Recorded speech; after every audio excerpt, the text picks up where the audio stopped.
Anarquistas de ultramar. Anarquismo, indigenismo, descolonización. De Carlos Taibo. Capítulo 4. Las prácticas libertarias de los pueblos indígenas. El propósito mayor de este capítulo es acopiar datos que den cuenta de la presencia de prácticas de corte libertario desde tiempo inmemorial y en los 5 continentes, en un sinfín de pueblos indígenas. Al respecto, me interesaré por 2 materias principales.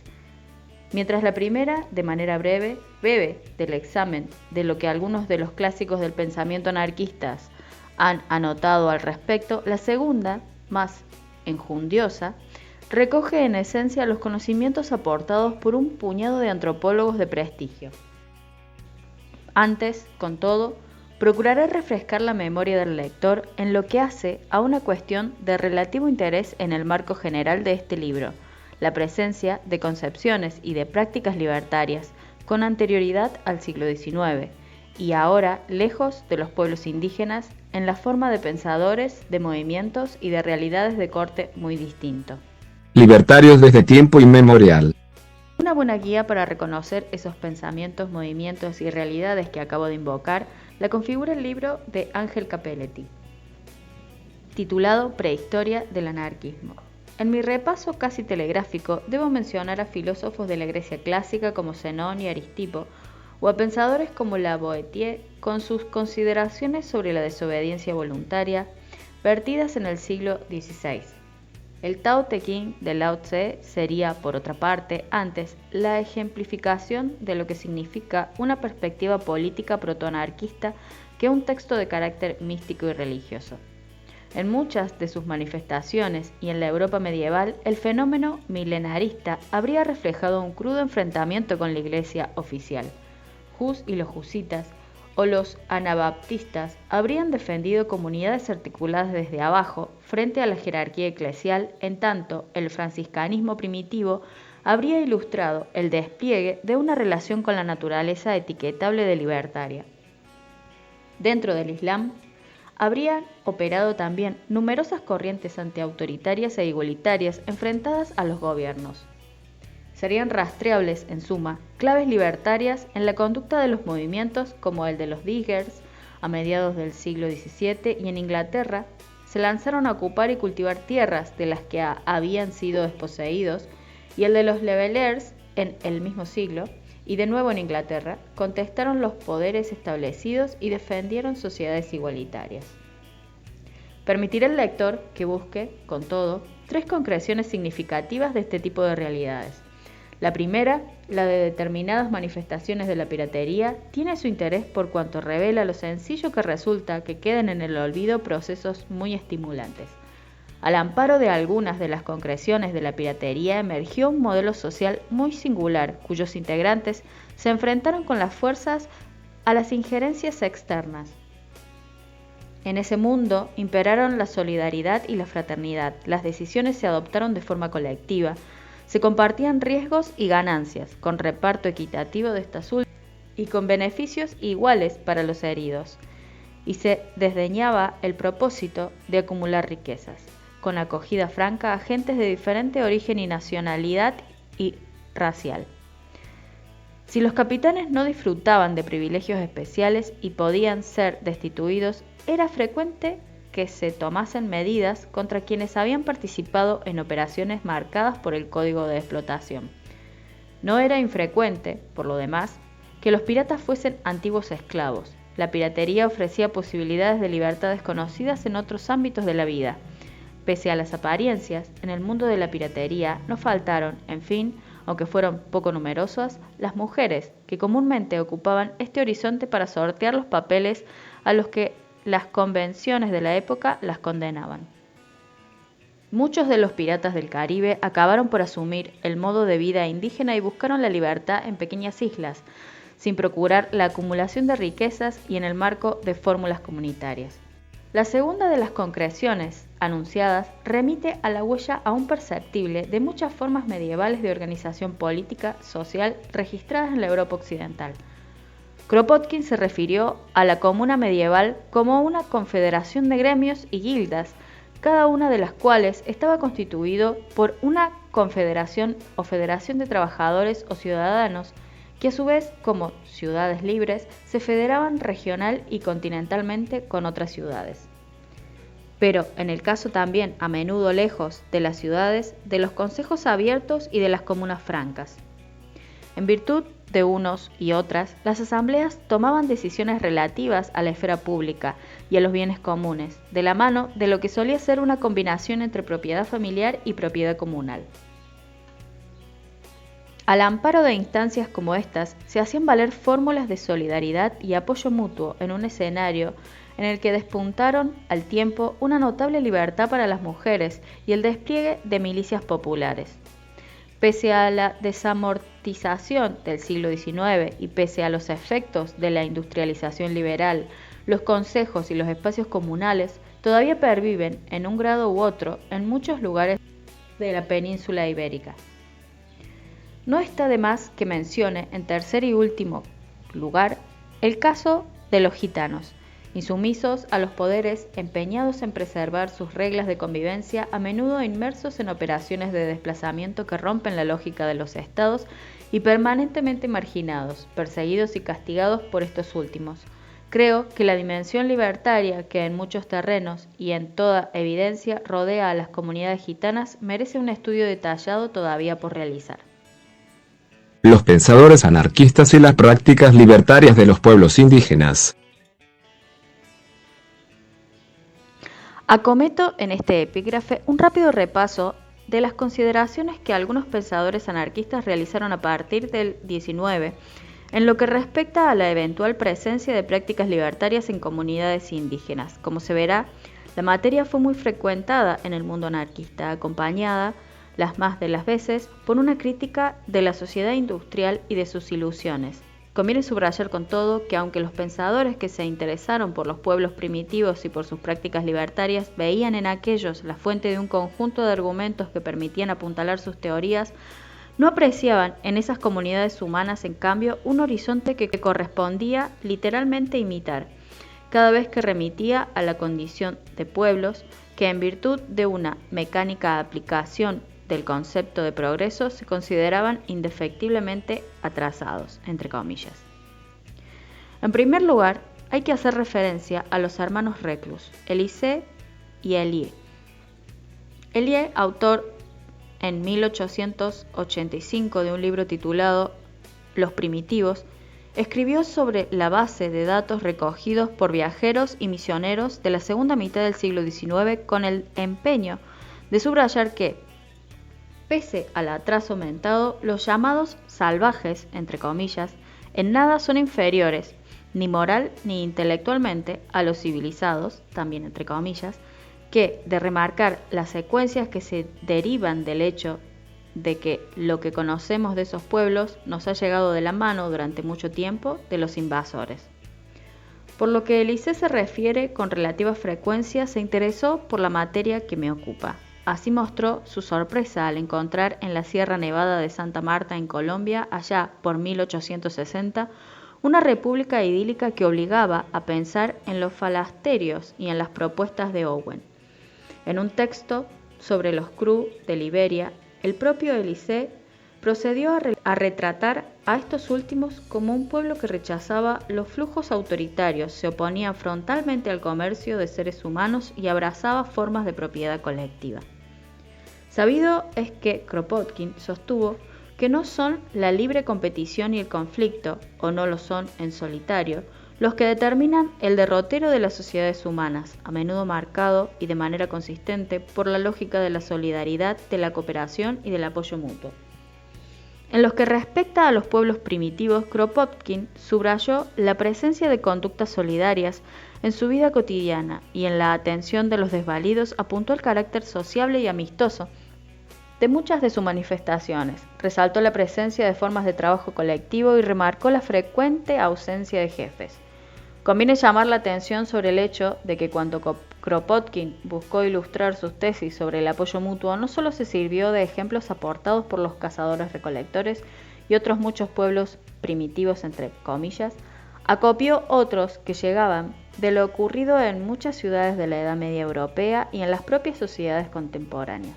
Más aún, otorgó un cariz biológico en la medida en que adujo que son muy numerosas y consistentes los ejemplos de especies animales que progresan en virtud de la solidaridad y de la cooperación. Aunque Kropotkin no fue por completo ajeno a la idea de que las sociedades progresan camino de la civilización, entre comillas, propuso singular empeño en apuntalar la tesis de que en todas las sociedades humanas hay una tendencia hacia el apoyo mutuo. En la estela de la búsqueda kropotkiana de antecedentes libertarios en la Edad Media, el anarquista alemán Gustav Landauer dedicó una parte de su esfuerzo a reivindicar sujetos revolucionarios que postulan a una organización comunal vinculada, como ocurre en el caso de determinadas modulaciones del pueblo judío, con un impulso espiritual común. Por su parte, y ya mucho más cerca en el tiempo, Murray Bookchin identificó los que, a su entender, eran rasgos más llamativos de las primeras sociedades tribales: la equidad, la ausencia de dominación y coacción, y la propiedad comunal y el apoyo mutuo.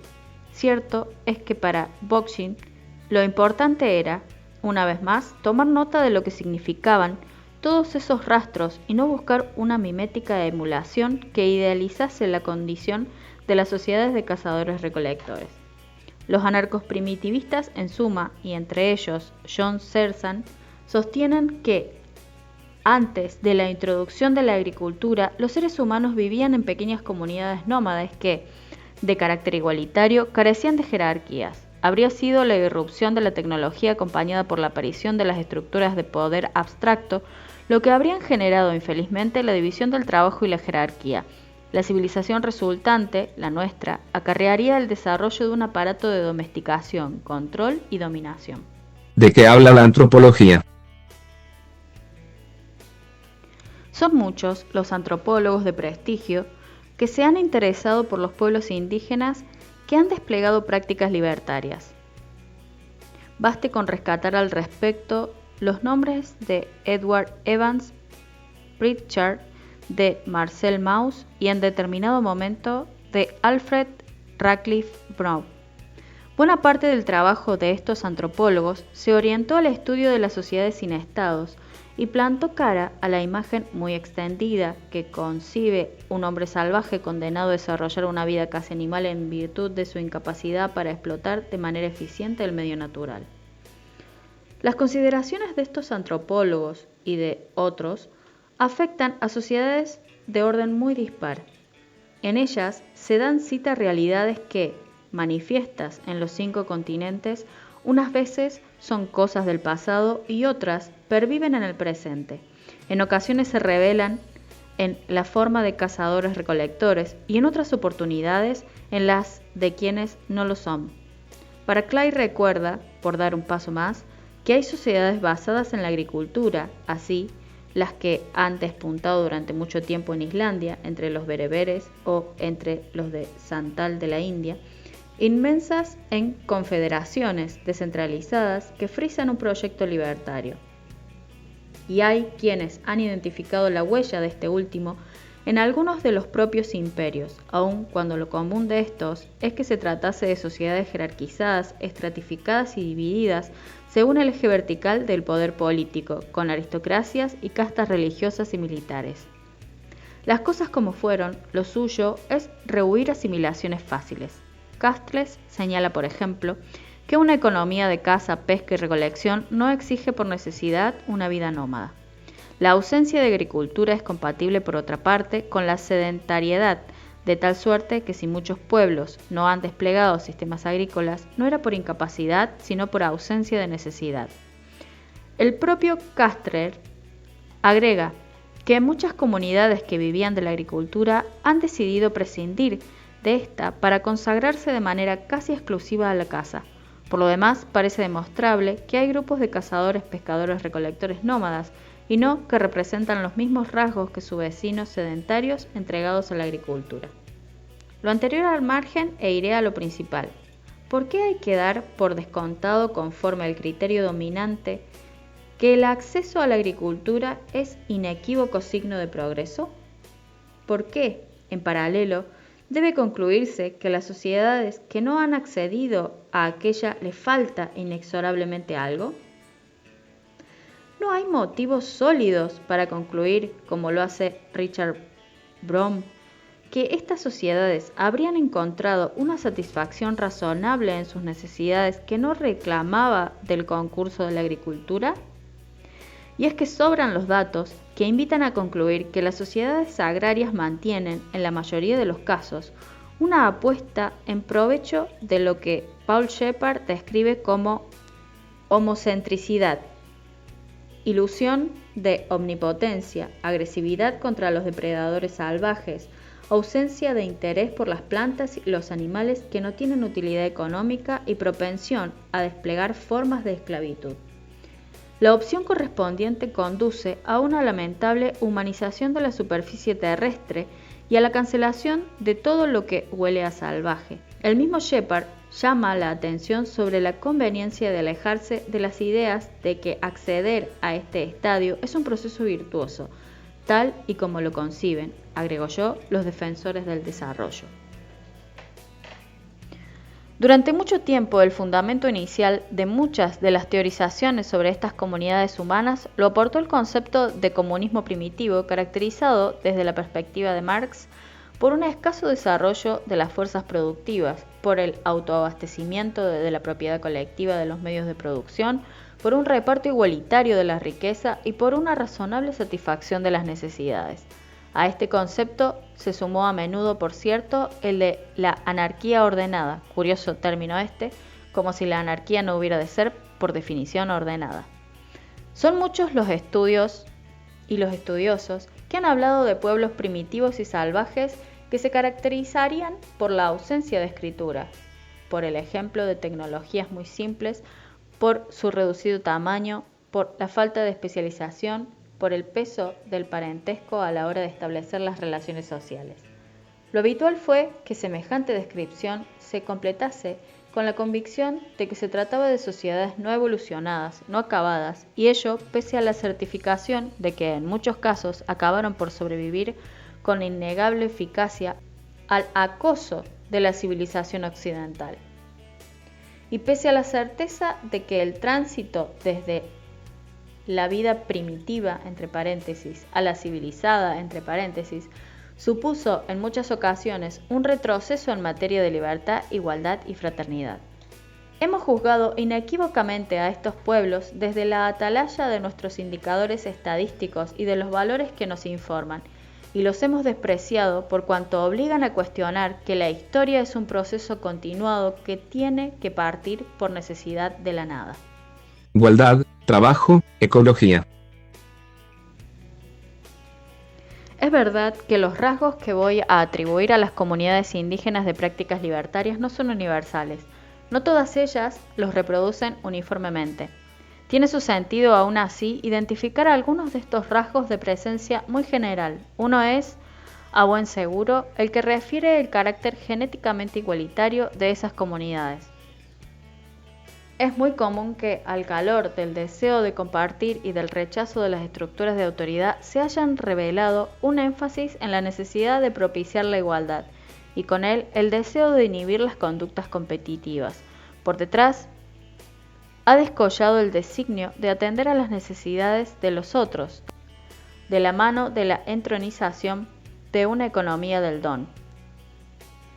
Esta última remite antes a la reciprocidad que a la caridad, en un escenario en el que compartir responde a una norma moral y a una regla de conducta adecuada, en las antípodas de los intereses empresariales y de las reglas de mercado, y muy lejos también de los cálculos interesados que buscan contraprestaciones. Si la pobreza podía existir, no cabía decir otro tanto, en cambio, de la miseria. Aunque a buen seguro que el escenario era cualquier cosa menos idílico, se acumulan los datos que sugieren que no era precisamente, como tantas veces se ha apuntado, profundamente desalentador. Diré por lo pronto que en la Edad de Piedra se trabajaba menos horas que en las etapas posteriores, incluida la nuestra. Hoy en día los bosquimanos precisan menos de 3 horas diarias por adulto para obtener una dieta rica en proteínas y alimentos esenciales. Saggins habla, en relación con la mentada Edad de Piedra, de entre 4 y 5 horas diarias para conseguir la comida. No parece por lo demás que el neolítico acarrease en comparación con el paleolítico ganancias en materia de reducción de tiempo de trabajo. Lo común es que en muchas de estas comunidades los hombres pudiesen decidir libremente cuánto y con qué intensidad y cómo trabajaban, y a las mujeres no les faltaba libertad a la hora de decidir cuáles eran las tareas cotidianas que debían realizar y con arreglo a qué patrones. Marvis Harris sostiene que el hombre de la edad de piedra padecía menos enfermedades que el de muchas etapas posteriores, sobre el papel más desarrolladas y que ingería una dieta rica en proteínas y pobre en féculas. Solo en tiempos recientes han alcanzado los seres humanos una estatura igual o superior a la propia de los habitantes de la edad mencionada. Estos últimos mostraban, por otra parte, una esperanza de vida superior a la que se ha manifestado en tiempos recientes en muchas partes de África y de Asia, con tasas de mortalidad entre los cazadores que no eran más altas que las registradas después entre los agricultores, excepto la que afecta a los sexos. Esta tara siempre está de por medio. La división del trabajo apenas ganaba terreno, de tal suerte que cada individuo era polivalente y se suponía que todos los varones sabían hacer todo lo que corresponde a los varones, y por otro tanto ocurría con las mujeres. Cada individuo, o al menos cada individuo de un mismo sexo y de un mismo grupo de edad, podía ser sustituido en el trabajo por otro, sin deseo de acumulación y de generación de excedentes. Percibidos como inútiles, el escenario era, en muchos casos, es muy diferente del que acompaña a la civilización, entre paréntesis. Al calor de esta, el intercambio igualitario se diluye cuando la actividad productiva se encamina a satisfacer las necesidades de otros que no trabajan y se instaura por añadidura el terror de la deuda. No parece razonable afirmar, en fin, que los pueblos primitivos, o la mayoría de ellos, muestran una notable impericia en materia de generación de tecnologías. Clastres recuerda que basta con echar una ojeada en un museo de antropología para percatarse del rigor de la fabricación de un sinfín de instrumentos vinculados a la vida cotidiana. Concluye el mismo autor que si las sociedades primitivas prefirieron mantener una sociedad de subsistencia, no fue por falta de habilidad técnica. La economía de subsistencia no acarreaba una búsqueda angustiosa de alimento y no remitía a una incapacidad, sino antes bien a un rechazo del exceso inútil. Esto, aparte, en muchas comunidades de recolectores-cazadores se imponía la conciencia de que los pequeños objetos fácilmente transportables eran preferibles a los grandes. Opulencia y medio natural. Las sociedades que me ocupan son comúnmente sociedades opulentas en la medida en que satisfacen de manera sencilla las necesidades de sus integrantes, y en el buen entendido de que esas opulencias guarda una estrecha relación antes con la limitación premeditada de los deseos que con el propósito de entregarse a una producción enloquecida. No desear no es carecer, recuerda José Carlos Montes García. Sahins ha hablado al respecto de las primeras sociedades de la abundancia. No se trataba de que no pudiesen ampliar sus capacidades en materia de producción y de generación de excedentes. El meollo de la cuestión era que no deseaban hacerlo. En la base descollaba una suerte de autarquía anticomercial que hacía lo posible por preservar la autonomía y la libertad propias. Los integrantes de estas comunidades no son en su caso, pobres, o al menos no lo eran si asumimos que la pobreza depende de la relación existente entre medios y fines y remite a un estatus social estrechamente vinculado con los códigos de la civilización occidental. Ninguna autoridad podía privar a nadie, por lo demás, de su sustento, de tal forma que lo habitual era que en muchas sociedades primitivas no se hablase de pobres y de ricos. Un viejo lema, el que reza de cada uno según su capacidad, recibe cada uno según su necesidad, parece encontrar por otra parte un frecuente refrendo en sociedades en las cuales de él sacaban provecho ancianos, niños y discapacitados. En la trastienda es inevitable apreciar el ascendiente de la lógica del don, del regalo y del compartir.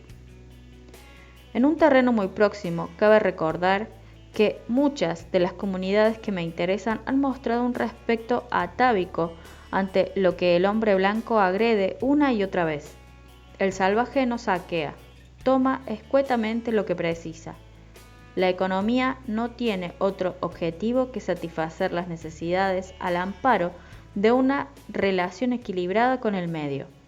Los indios de América del Norte mostraban una actitud de reverencia hacia la naturaleza que les permitía, por cierto, tejer ecológicas relaciones con animales y plantas. Pero el fenómeno tiene una presencia universal y se revela en América del Sur, en África y en las islas del Pacífico o en Australia. En la trastienda es sencillo identificar el peso ingente que para estas poblaciones corresponde a una tierra que se defiende frente a la codicia del colonizador. La tierra, explica Wilbur Jacobs, determina las agrupaciones sociales y el estatus, al tiempo que es, claro, el medio de vida. Si existe una prueba de la supervivencia de los pueblos nativos, debe ser esta. ¿Cuánta tierra han conservado su resistencia a la invasión extranjera?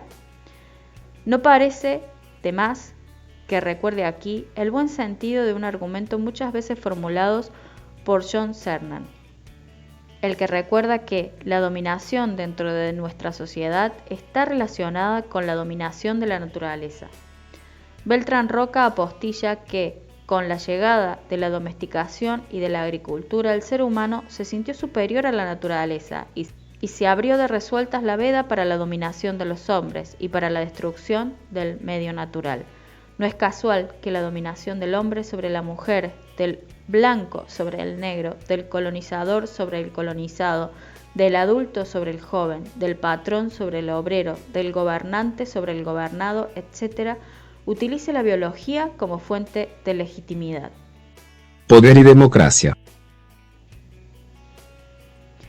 Del examen que muchos antropólogos han realizado de tantas comunidades primitivas se deriva la conveniencia de rechazar de manera palmaria la idea de un indicador mayor de progreso de las sociedades es el que mide la introducción paulatina de instituciones políticas o, si se quiere, del Estado.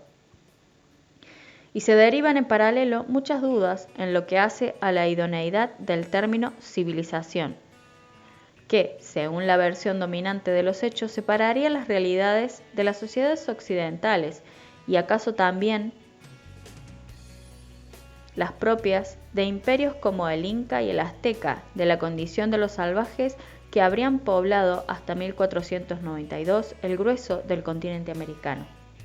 Las comunidades en cuestión no son sociedades sin estados, porque éste desafortunadamente les falte. Lo son en virtud de un rechazo expreso de la institución correspondiente, de tal suerte que antes que hablar de sociedades sin Estado, habría que hacerlo de sociedades contra el Estado.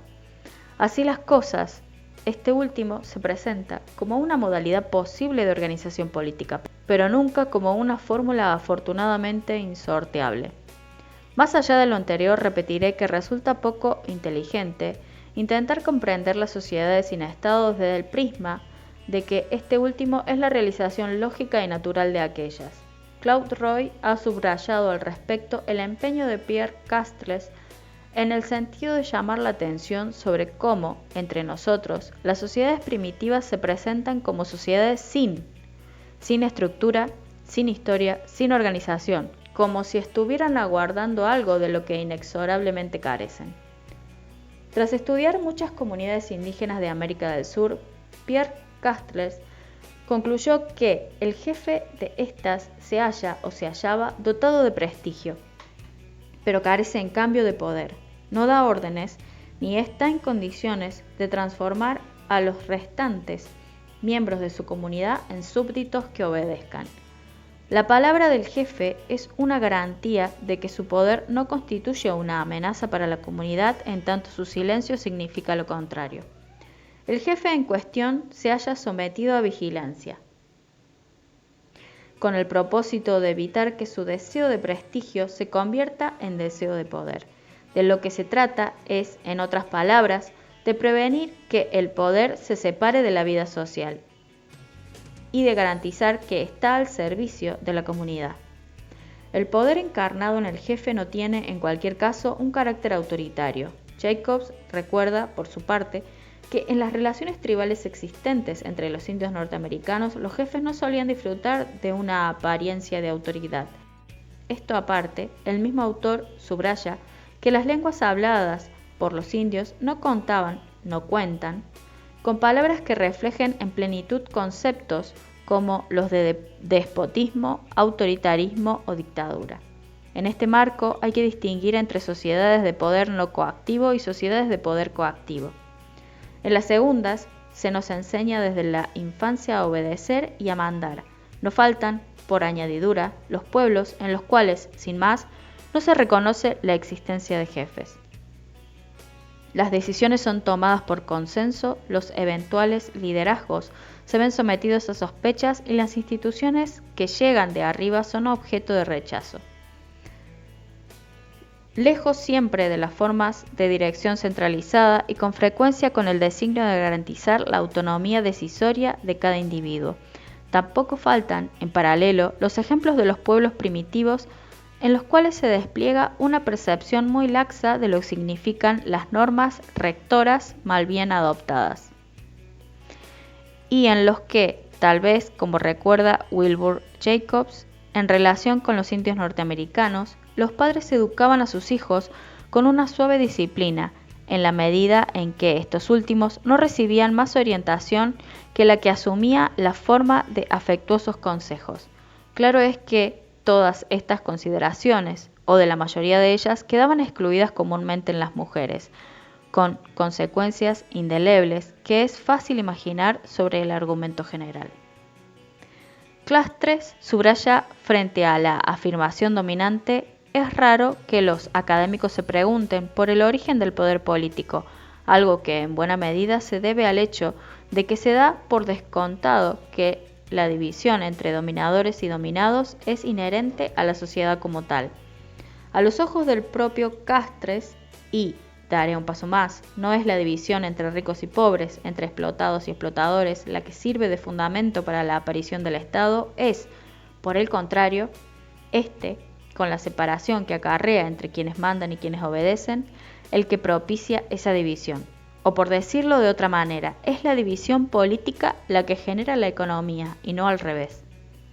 Por lo demás, una condición decisiva para evitar el surgimiento del poder político es que las comunidades correspondientes tengan un tamaño reducido, y ello tanto en cuanto a la población como en lo que atañe al territorio.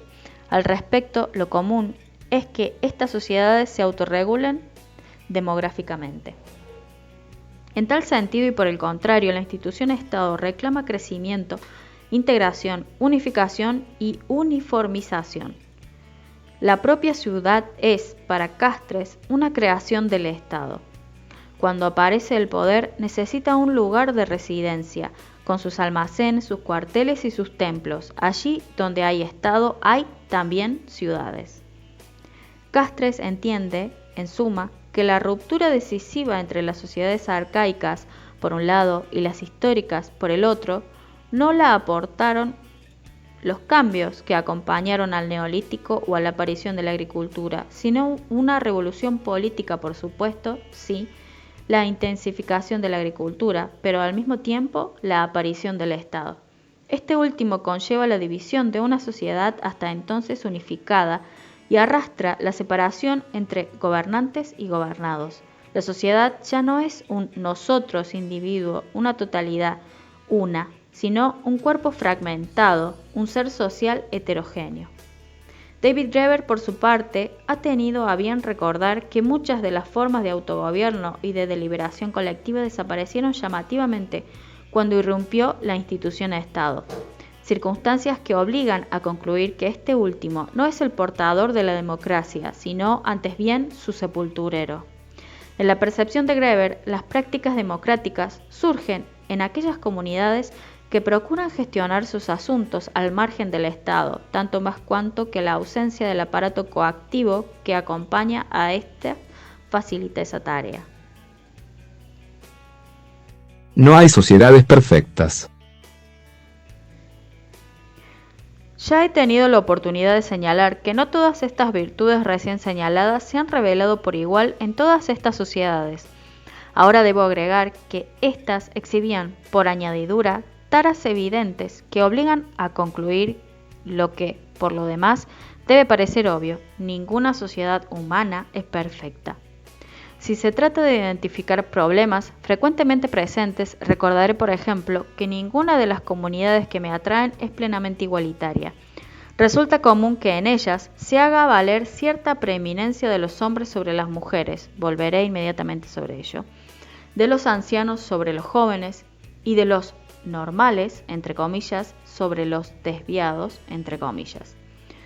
Pero hay que hablar también de la crudeza de los procedimientos de reducción de la población, que invita a los integrantes de los pueblos cazadores a prescindir de quienes no pueden moverse por sí solos o no pueden transportar los útiles requeridos. Greber, en fin, ha llamado la atención sobre la existencia en estas comunidades humanas de enormes variaciones y al efecto ha subrayado que hay sociedades de cazadores-recolectores en las cuales no faltan los nobles y los esclavos, de las mismas formas que hay sociedades agrarias extremadamente igualitarias. No solo eso, los grupos humanos aparecen y desaparecen y son sustituidos por otros que con frecuencia exhiben rasgos diferentes. Claro que, puestos a buscar taras en las sociedades, no resulta difícil identificar las dos principales: el peso que en ellas corresponde a la guerra o, en términos más generales, a la violencia y a la discriminación comúnmente padecida por las mujeres. Aunque a menudo se ha entendido que la guerra se justificaba en virtud de la necesidad de hacer frente al riesgo de la aparición del Estado, el peso del fenómeno omnipresente ilustraba al tiempo la dificultad, de su caso la imposibilidad, de aceptar la existencia del otro. Para existir y permanecer indivisa, la comunidad necesitaba la figura del enemigo en la que se puede leer la imagen unitaria de su ser social. Por detrás de esa guerra está, en otras palabras, la distinción entre lo nuestro y lo de los otros, en el buen entendido de que esa distinción se antoja más evidente cuanto menor control material se tiene sobre el entorno y cuanta menor seguridad caracteriza a las condiciones de vida.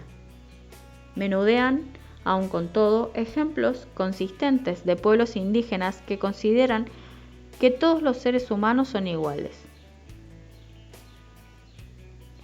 Tayayake Alfred sugiere que esta es, sin ir más lejos, la percepción habitual entre muchos de los indios de América del Norte. Por lo que a la condición de las mujeres se refiere, es fácil identificar una clara mayoría de sociedades patrilineales, no sin que falten, sin embargo, las matrilineales. También hay ejemplos de sociedades en las cuales las actividades de subsistencia podían ser realizadas indistintamente por hombres y mujeres. La mayoría de las comunidades que me interesan eran y son, por otra parte, monogámicas. La poligamia residual beneficiaba en exclusiva de manera llamativa y sin embargo a los líderes. Conviene anotar en suma, y por rescatar un ejemplo de interés, que entre los inuit las mujeres disfrutaban de las mismas prerrogativas que los hombres, de tal manera que su libertad e influencia eran mayores, en cualquier caso, que las que se registran hoy en muchas sociedades. Pese a lo dicho, lo común, no obstante, era que las mujeres disfrutasen de capacidades menores que las que se beneficiaban a los hombres. Recordaré, por ejemplo, que según una versión de los hechos entre los mapuches y antes de la llegada de los españoles no había autoridad fuera de la familia amplia, compleja, poligámica, patriarcal. La riqueza solía medirse según el número de mujeres a disposición de cada hombre. Aún así, eran las mujeres quienes se encargaban de las actividades comerciales. Aquellas han desempeñado un papel menor en el comunalismo africano, ratificado ahora sí por la frecuente presencia de la poligamia, y ello pese al ascendiente de fórmulas encaminadas a protegerlas y pese al hecho de que algunas sociedades mostraron rasgos matrifocales.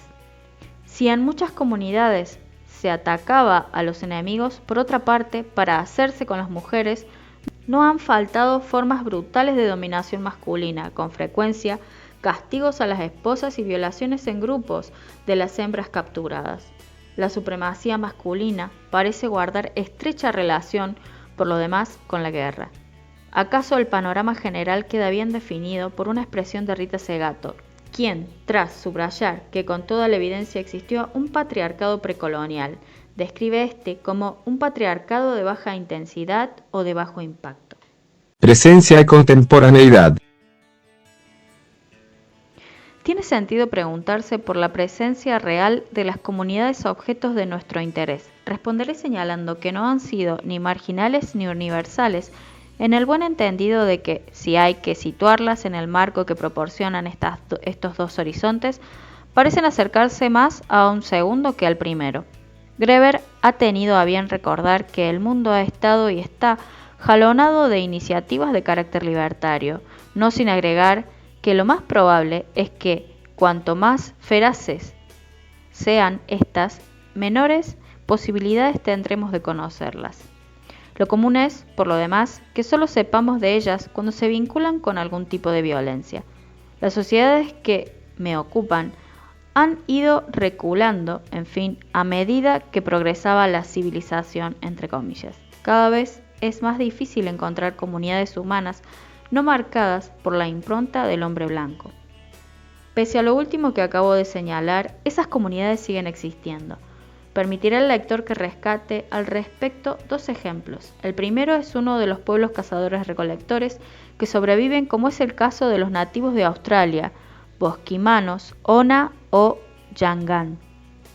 Y ello pese a estar sometidos al acoso de coacciones varias. El hecho de que estas comunidades se vean obligadas a desenvolverse en escenarios hostiles, el desierto, la tundra, ¿es el producto de una decisión libre o por el contrario, y como parece, se debe en buena medida al acoso colonial? Recordaré que lo común es que los útiles,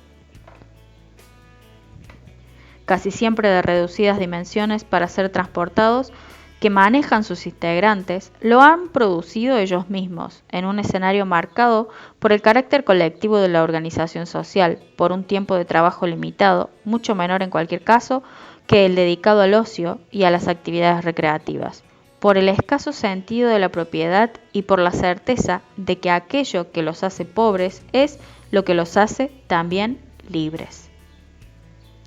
Mayor interés tiene tal vez el segundo ejemplo, recogido en un libro que cabe describir como ejemplar.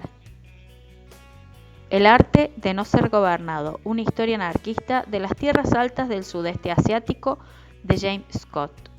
En esa obra se estudian las fórmulas antiautoritarias desplegadas por la llamada gente de las colinas, un conjunto de comunidades que se ha resistido a la irrupción del Estado y a los intentos de conquista asumidos por el Imperio chino y por los traficantes de esclavos, al tiempo que ha preservado en sus tierras una notable diversidad cultural y lingüística.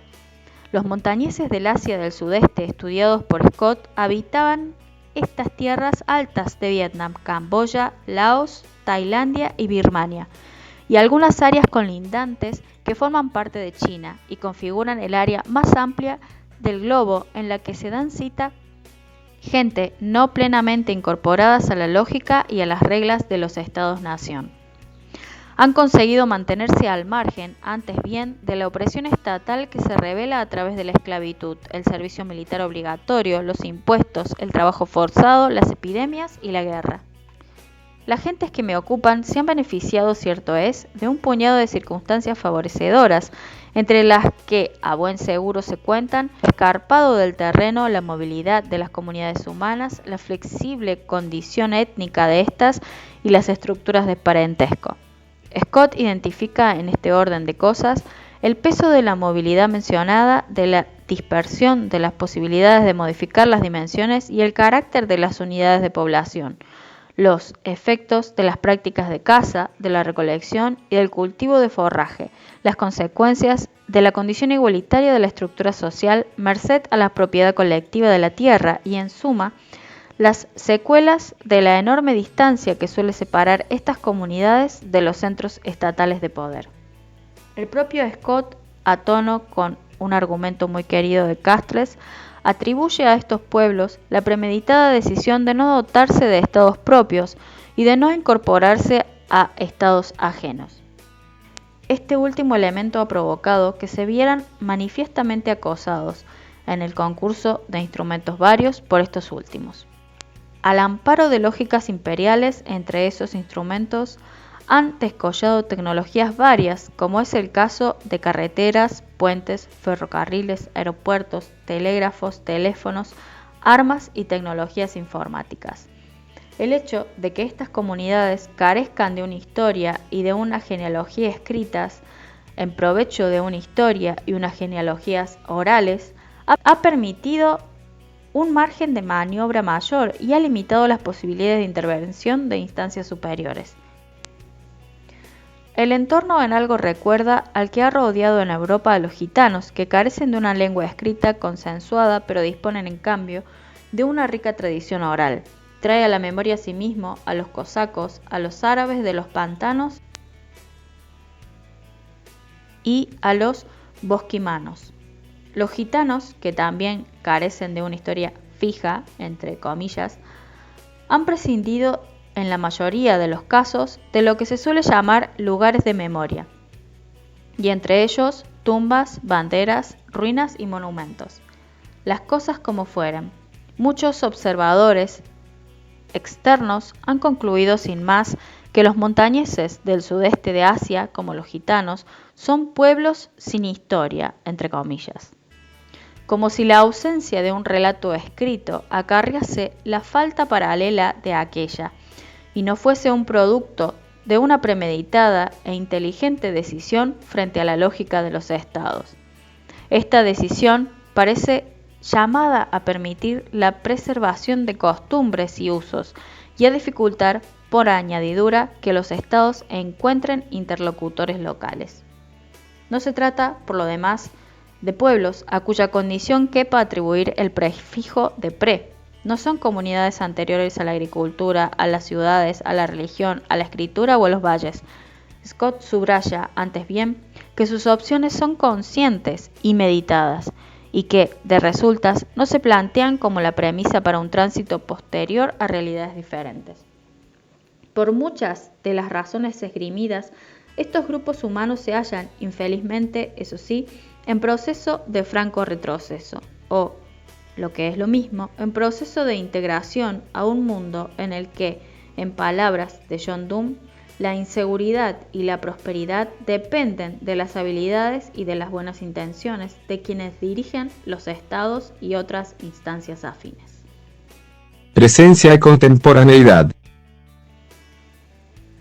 Uno de los legados que nos dejan y que en su caso mantienen vivo las comunidades de prácticas libertarias es el que asume la forma de una honda y lúcida conciencia con respecto a lo ocurrido en el pasado. Creo que Marvin Harris retrata bien la cuestión. Con la aparición del Estado, los hombres comunes que intentaban utilizar la generosidad de la naturaleza tuvieron que conseguir el permiso de otro y pagarlo con impuestos, tributos o trabajo extra.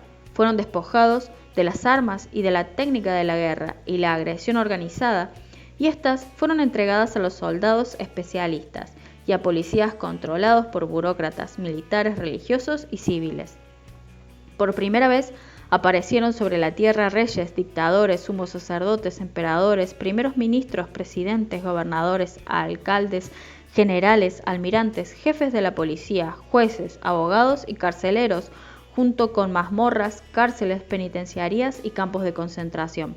Bajo la tutela del Estado, los seres humanos aprendieron por primera vez a hacer reverencias, a humillarse, a arrodillarse y a saludar humildemente. La aparición del Estado significó, en muchos sentidos, un descenso del mundo de la libertad al de la esclavitud. No se trató, con todo, únicamente de esto. Sahins ha subrayado que sobre la base de argumentos de supuesto rigor biológico vinculados, los más de las veces con el concepto de selección natural, entre comillas, se ha venido a justificar materialmente las reglas del mercado y de la competición en descarado provecho, por añadidura, de determinadas formas de pensar y de organizar propias de Europa y de Estados Unidos.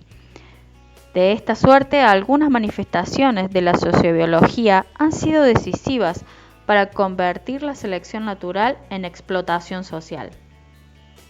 Frente a ello, la lección de Castells nos dice sin más que hay sociedades que existen y florecen, sin que en su seno se haga valer la división entre opresores y oprimidos, entre agentes de coacción y víctimas de esta última. En semejantes condiciones y, en fin, el conocimiento de las realidades de los pueblos primitivos y con él el surgimiento de las instituciones Estado, bien puede ayudarnos a comprender qué es lo que hay que hacer para alcanzar la desaparición de esta última. El legado que intento sopesar asume, con todo, una segunda dimensión bien retratada por Kenneth Maddock, cuando recuerda lo que parece innegable. Muchas de las visiones que tenemos en relación con las comunidades humanas que han traído en este capítulo son mitos sociales, que, sin embargo, tienen la virtud de recordarnos que, aquí y ahora, es posible concebir la vida humana y actuar sobre ella de manera diferente a la que se nos impone. Estos mitos reflejan, a menudo, la condición de valores infelizmente ausentes en el momento presente, o en el mejor de los casos, condenados a una manifestación marginal en espacios muy alejados. Tales valores pueden servir de revulsivo para modificar radicalmente muchas relaciones. No se trata, por lo demás, de renunciar en bruto, apostillar a alguien, a las ganancias que se derivan de la civilización, entre comillas. Se trata de reordenarlas en provecho, cuando ello sea posible, de una vida diferente que incorpore en lugar central muchos de los elementos de autogestión, democracia directa, federalismo y apoyo mutuo que hemos ido tirando por la borda. Tampoco se trata de reproducir miméticamente el estilo de vida y las formas de organización de los salvajes, entre comillas, y ello, por mucho que sea cierto que existen paralelismos sugerentes entre la vida de muchos pueblos primitivos y lo que desean hacer muchos de los integrantes de las sociedades del norte, que no están anclados a un territorio, muestran interés por mantener una relación equilibrada con la naturaleza, disfrutan del tiempo libre y despliegan conductas orgullosamente asentadas en la solidaridad. Pena es, en suma, que la mayoría de los pueblos indígenas entregados a prácticas libertarias hayan aportado bien poco, en ocasiones nada, en relación con una materia crucial, la de la liberación, en todos los ámbitos, de las mujeres. Fin del capítulo 4.